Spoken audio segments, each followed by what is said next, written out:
Good morning. You are on AM Live. My name is Gladys Gachanja. We are standing on guard as we speak matters security. I have a panel in studio to help me wade through security matters both within and without this country. And I have Dr. Hassan Kanenje, Director, Horn Institute. We have Dr. Mumonzao, Governance and National Security Strategist. Dr. Njoki Wamai, Assistant Professor, USI International Relations. Irongo Houghton, Executive Director, Amnesty International Kenya. And of course, Ambassador Erastus Mwancha, who is a former deputy chair of the AU Commission. Now, before we went to break, just brought to your attention something that actually headlined last week but made many raise their eyebrows in as far as the security of this country is concerned after a splash on a Daily Nation that actually revealed that police officers at the Kenya-Somalia border let in 5 Al-Shabaab suicide bombers in February this year after receiving bribes. And this was according to a United Nations report that lays bare how Kenyan security forces routinely accept cash gifts for as low as 2,000 shillings from terror militants to wave them through. Now, what was even of importance, speaking of that, February, for instance, an investigation into a foiled attack in February of this year revealed that Al-Shabaab operatives crossed the Kenya-Somalia border 5 times in 3 months, detected but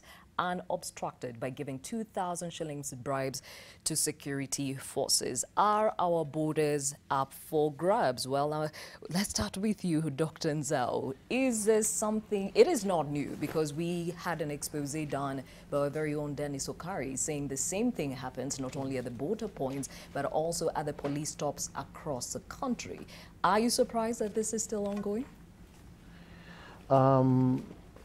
First, we have to be careful. Like Kenya's security forces do not have a philosophy that they should be picking, bribes, and our borders are not for sale, and our borders are secure. As a country, we have to, as a professional, I have to say that. And a practitioner, I have to say that. But there are mistakes and misgivings in settings where some of the wrong things are done because people may not stick to the work ethic. I don't think that any person who is manning a post would be told those are Al-Shabaab, but they'll give you 2,000 and you will pick. But it is just complacency and petty corruption that someone cannot see the dangers associated with the things they do, and it's part of our national culture, national political culture, and our culture as a people. We need to take things seriously. I mean, how many people today are using safety belts, and they know it is wrong not to, how many people are tossing out bottles out of the moving vehicles, and they know it. They do it all the time. How many people are littering out there and doing other things that are not supposed to be done? It's the same thing. Someone knows that they take it easy that, I mean, this person just wants to cross here. Where are you going? Just down here, 2,000, without thinking the kind of serious implications on the state security and survival. The Americans and the Canadians are best of friends. But when you're crossing, say, in the Niagara Bridge to the north going into Canada, they will ask you questions. And they can let you go to Canada, but when you're coming back, you will tell them what you were doing in Canada, and they will record everything, every moment. They have recordings of everyone who is interviewed there, so that they have a good record. Now we have to up the game, but it is not the philosophy of Kenya security forces and so on to collect bribes. That is not right. Our borders are secure, they are manned, but we must keep to the work ethic and put patriotism first in every aspect of our society. That is very important. Ambassador Mwancha, that report goes on to say The UN says would have been the attack that was foiled in February was going to be the most significant Al-Shabaab attack outside Somalia since the Garissa University College massacre of 2015. Now, when we talk about petty corruption feeding to such a massive and clearly something that would have been very critical in as far as this country's security is concerned, where are we dropping the ball? Well, I think as Dr. Nsao said, this is not an institutional problem, but it is a culture that as individual Kenyans we have acquired. We have a mentality of being extortionist, whether it is a traffic officer, whether it is in the government service. If you now go to procure any service, whether it is at KRA or hospital, you see that culture of shortcuts and laxity. But I'm just wondering, because first of all, I saw the Inspector General rejoined to this story. He categorically denied. And that, I take it at the face value on two grounds. First, at the border crossing, it is not the police who control the border itself. There is also an immigration officer, and there's a police. In fact, the police have little to do with the border than the immigration, unless somebody is confusing police with immigration.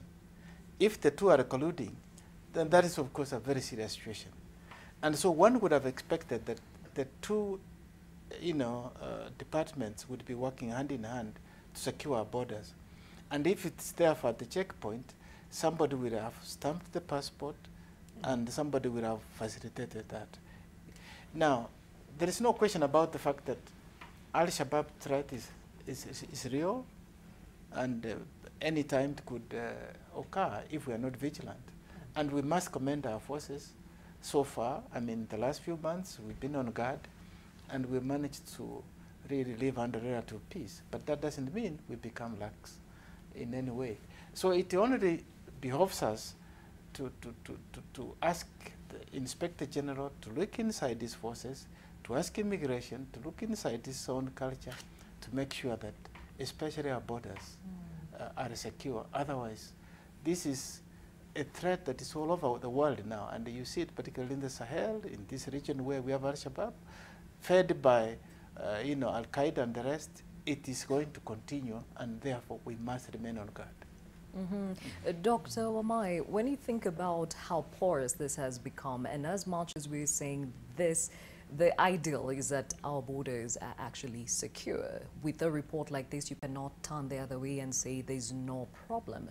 So why exactly are we turning the other way if a common mwananchi like me going into a mall, I'm frisked over and over again? Why would a security officer, for whatever reason, turn the other way when it comes to such vital information? Yes, I think it goes back to what we've had before, our idea of service. And I think it trickles down even from these politicians who are asking for more insurance. Why do we go into public service in Kenya? So most people, we go to public service to make money. And so, and sadly, especially Parliament has started that wrong impression. Because in many years ago, it never used to be like that. Probably, I don't know, before the structural adjustment programs, or probably after the plural, when we had pluralism in Kenya. So people went to public service for service, to give service to the nation, until we go back to that space where you go to Parliament because I want to serve. So hopefully we can also reduce their salaries. So we just have people who want to serve. And sadly now, after the new constitutional dispensation, it created quite a bloated government, lots of commissions. So the aspect of service is almost not there. But of course for the police it's been quite a problem for a long time. So the people at the border don't see themselves as I'm serving my country. It's Kenya is known for its porous borders, sadly, for quite a number of years. And you can see the countries with porous borders in Africa, we are the ones who are most vulnerable to terrorist acts. So till we have everybody from the police to the member of parliament seeing themselves as servants who are serving the nation and not extortionists trying to make money, it's a whole mindset that we must change. And probably we need to start from childhood. And I know there are lots of classes also for ethics, but we don't seem to be seeing any impact because if we have still members of parliament doing all these things, it kind of doesn't then, it discourages anybody who's doing service. As they say, we are a reflection of our leaders. Yeah. Dr. Kanenje, they say when you ask the right questions, you get the right answers. When it comes to this sensitive matter, what are the right questions? Number one, Gladys, first of all, our borders are not for grabs. It's some of our public servants who are up for sale. And that is where the problem comes in. And I've said on this show, once again, that corruption is a national security issue. It does not just impact a small section. If we let such elements come in, tomorrow KICC will be down, potentially with thousands of Kenyans dead. It's going to affect our economy so severely that it may take us a decade to recover, if not more. With regard to asking the right questions, you get the right answers. That is true, but you also need the right environment to ask the right questions. Now, the leadership of National Police Service is committed. Inspector Boynet is a decent, committed civil servant. The trouble sometimes is you're loading over a system that has a history of cancerous malaise. And it's a process to try and weed out some of these bad elements. Now, I know sometimes we expect too much, and rightly so, as Kenyans. But we should also be playing our role in ensuring that we support, for instance, the ongoing police reforms and keep talking about it. But where they're doing the right things, let's commend them. Now, the process starts way down there at recruitment, for instance. If we recruit wrong people, and even as the communities and Kenyans, we see what is going on and we do not report what has happened. We see people going with envelopes to get positions within the police, and we don't. How do we expect who's good and who's good in the law within the police are wrong with corruption, not to be corrupt? So we also have a responsibility. But as a whole and generally, this is an issue just with the police service. As the ambassador mentioned, at the point of entry you have immigration. Is the one that has to stamp you to get. Now what is happening there? Because a lot of times I know we put blame police.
Triplets.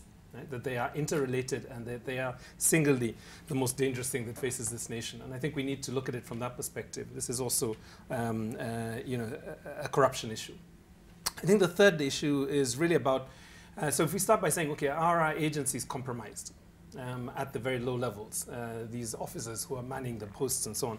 What is it that we could do? And there are two things that I think we could draw attention to. First of all is I think the point about strengthening the border services is critical. And there is a proposal, it was announced by the President in August, and that is the police reforms reallocation of the administrative police away from guarding the homes of VIPs, and in some cases up to 30 administrative police will be found littered across the homes of VIPs and their other homes, and the ones that they formally report and the ones that they informally report, so their mistresses and others.